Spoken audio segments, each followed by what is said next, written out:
Now, it's Rodrigo Pimentel's turn to speak. Rodrigo Pimentel, esteemed commander, for as long as you like, okay? Let's debate and clearly explain, as you always have, the reality of organized crime in Brazil. I have to be quick, devastating, and effective here because I want to see Paulo Esterani. I want to see Beatolini too. I want to see my friends who, until now, I've only had lessons with.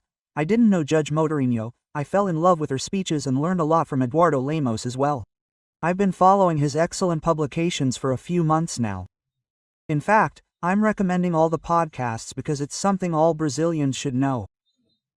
Congressman, I'm actively working on explaining to society the dynamics of what's happening in Brazil today, right? People aren't understanding it very well. People are applauding the Faria Lima operation as if it were a historic milestone for Brazil, with $8 billion seized from the PCC.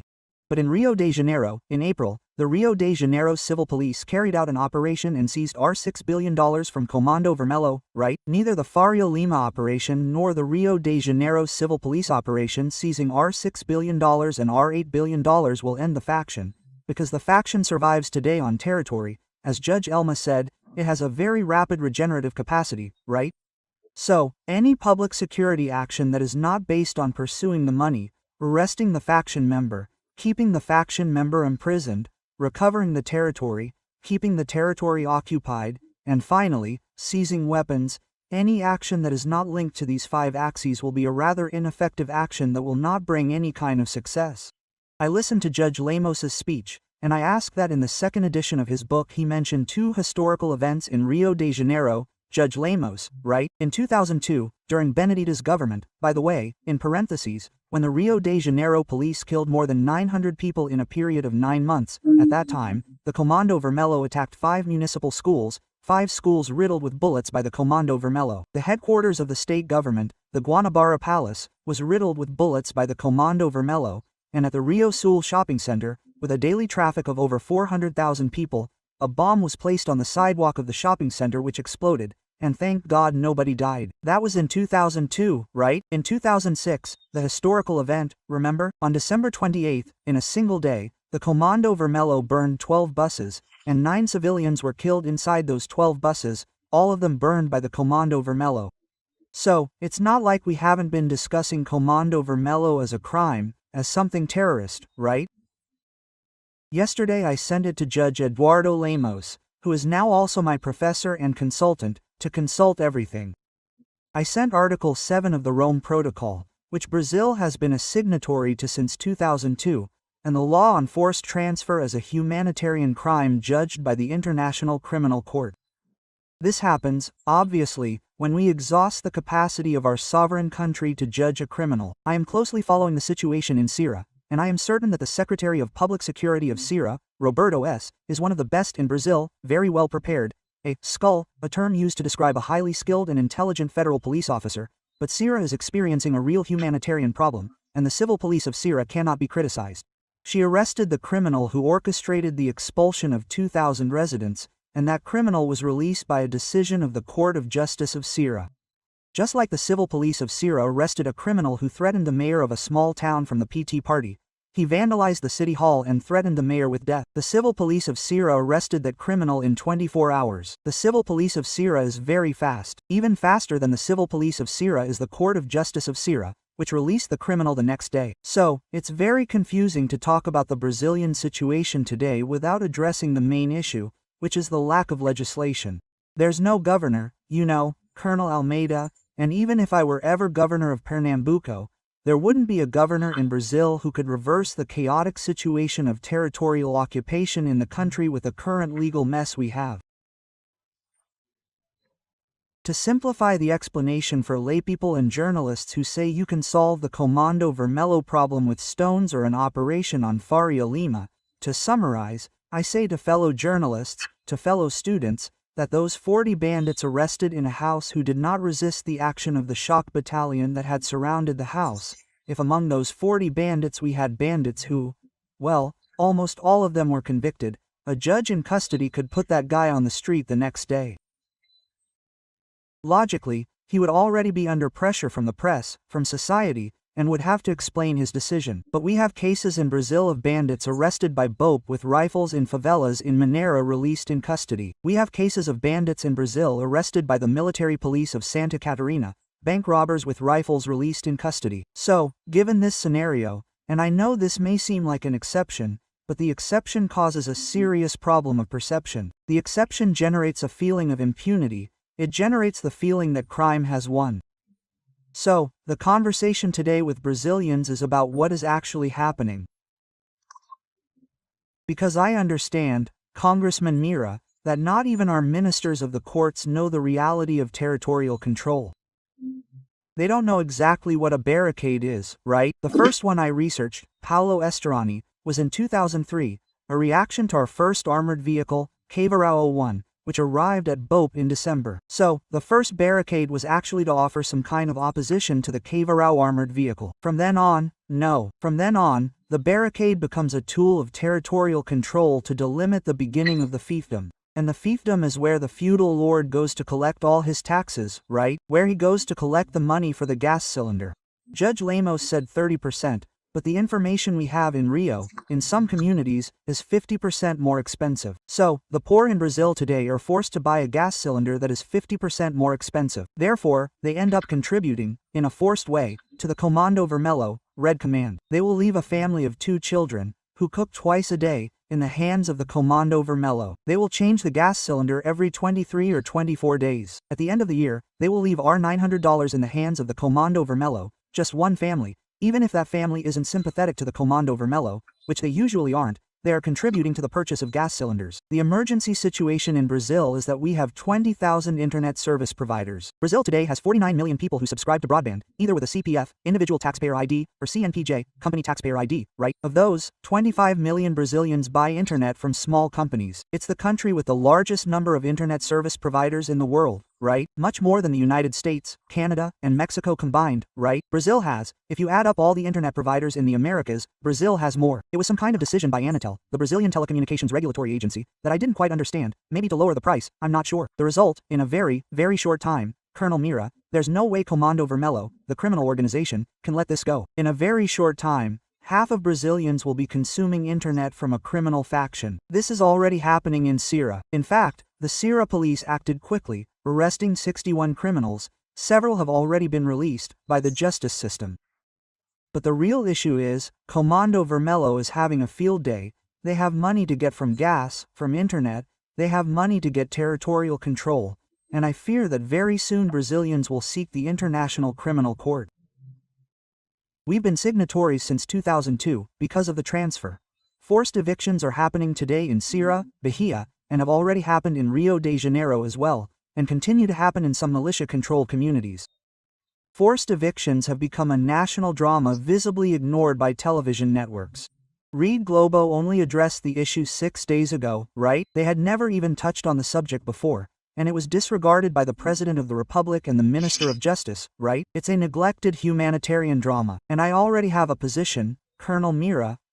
I even like dialogue, you know, just as you do too. I told you on some occasion that I like talking to left-wing deputies. I really enjoy talking. I spoke with a left-wing deputy from the PT. I don't know him personally. A doctor from Niterói, Demas, right? I don't know him personally. I spoke on the phone. He made a proposal to criminalize the expulsion of a resident from their home. Logically, any type of crime in Brazil with a sentence of less than 8 years is no longer worth anything to the police, right? If the sentence is at least 8 years, they should start in semi-open prison. So this is Mosto's joke, right? If the law is to be passed, it should be above 8 years, right? So he made the proposal because the crime of expelling a resident from their home is invisible, man. And the guy doesn't put a gun in your house and say, "Get out tomorrow." He simply grabs a minor and has them graffiti your wall. Get out. This generates terror and fear, and Judge Lemos understood the phenomenon very well. The peripheries have a faction. This faction has 15, 20 bandits who have cousins, brothers, uncles, brothers-in-law, sisters-in-law. They have relatives there, right? So the logic is as follows.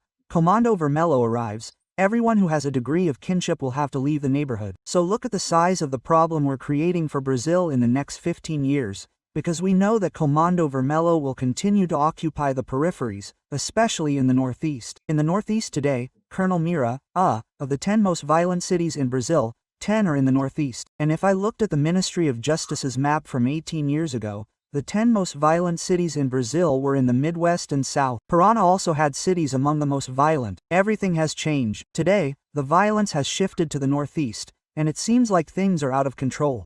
So my speech today is aimed at talking to as many people as possible. I, Colonel Mira, I'm on my social media reaching almost 100 million people a month, right? Sometimes being polite and courteous with journalists, but also being didactic with journalists, right? Journalists who insist on calling criminals boys or civilians, right?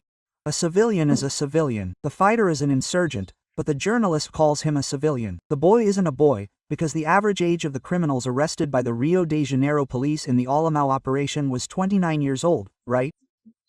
So there was no way to say that the age range justified suggesting that those criminals were boys.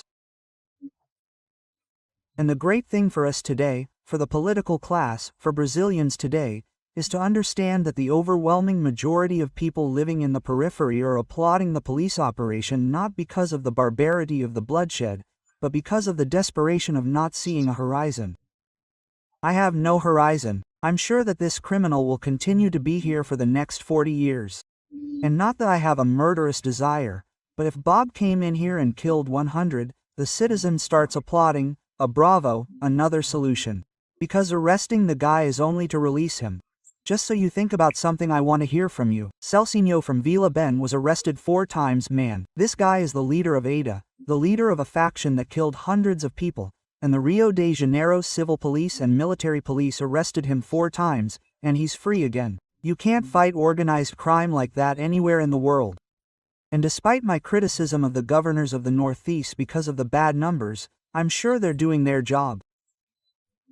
The military police of Ceará broke all records for killing criminals this month. That is, a sign that the military police of Ceará are working their asses off, working very hard, killing a lot. Just like the military police of Bahia, which is the one that kills the most in Brazil. The military police of Bahia is killing more people in absolute numbers than the military police of Rio and the military police of Sao Paulo combined, right? In relative numbers, the military police of Bahia is killing 6.2 times more than the military police of Sao Paulo. Obviously, our left-wing deputies in this house don't touch on this subject because they feel embarrassed. But Geronimo's military police is the one that kills the most in the world today, right? And there at Colonel Almeida's house, no left-wing deputy has the courage to say this in the plenary, right? Look, the military police of the PT government are the ones who kill the most, right? And they don't kill because they're evil, they don't kill because there's a confrontation, they kill because, unfortunately, it's a circumstance, not a choice. So, Colonel Almeida, thank you very much for your participation.